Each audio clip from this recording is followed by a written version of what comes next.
জয় মা হান্টা কালী। আমরা বাংলায় থাকি, বাংলায় থাকা পরেও আমরা বাঙালিরা জানি না কি মাতা হান্টা কে আছেন। মোদি যখন 2026 মধ্যে জানুয়ারি মাসে যখন এখানে এসেছিলেন, তাহলে উনি বলেছিলেন জয় মা হান্টা কালী। তারপরে আমরা ভাবলাম হান্টা কালী বলে কিছু নেই, এমনি মোদি মিথ্যা কথা বলছেন। লেকিন না, মাতা হান্টা কালী আছেন। কোথায়? তো মালদার মধ্যে এনার মন্দির আছে, যে 1947 মধ্যে রিওপেন হয়েছে মন্দিরটা, মা হান্টা কালী। ওর আগে আমাদের এখানে শরৎ চন্দ্র রায়, 350 বছর আগের কথা বলছি, শরৎ চন্দ্র রায় মা হান্টার মন্দিরটাকে নির্মাণ করেছিলেন। ওই টাইমিং মধ্যে একটা গুফা ছিল, যার গুফার নাম যে ছিল ও হান্টা গুফা নামে ছিল, হান্টা গুফা। এবং হান্টা গুফার মধ্যে কে থাকতো? গুফা আগে কে থাকে?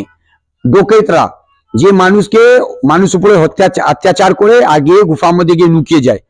এবার যখন ওই ডাকু ওই গুফার মধ্যে চলে যেত, তাহলে ওই গুফার মধ্যে ও থাকতো, আর অন্য মানুষরা বলতো কি এটা হান্টা গুফা আছে। এবার এই যে হান্টা গুফা আছে, এটা গুফাটা মহানন্দা নদী, যে কি মালদহ যেখানে আমি এই কথা বলছি, মা হান্টার যে মন্দির আছে ওখান থেকে নন্দা নদীর কাছে এই গুফাটা বেরোচ্ছে, যেখানে মার এখন মন্দির আছে।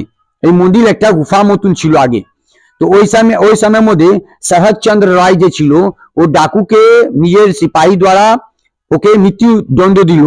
যখন ডাকু ধরা গেল, ওর মৃত্যু হয়ে গেছে, তারপরে মা কালী, ওই গুফার মধ্যে মা কালী একটা মূর্তি ছিল, যার পুজো ওই হন্টা ডাকুটা করত।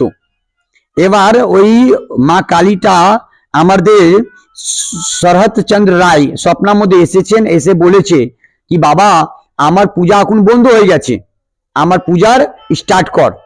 তাহলে শরৎ চন্দ্র রায় ওই যে গুফার সামনেই ওইটা মন্দির নির্মাণ করেছিলেন 350 বছর আগে।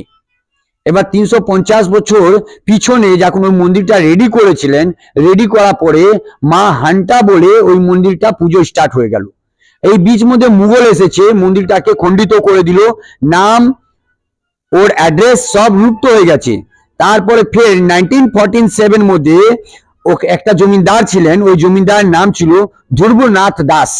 ধ্রুবনাথ দাস মহারাজ এসেছেন, আর পুনঃ এই মন্দিরটাকে নির্মাণ করালেন, মন্দিরটাকে প্রকাশিত করেছেন।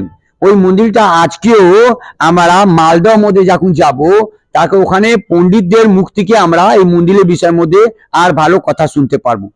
এবার এটা বুঝুন, হন্টা মা কালী কে আছেন। দেখো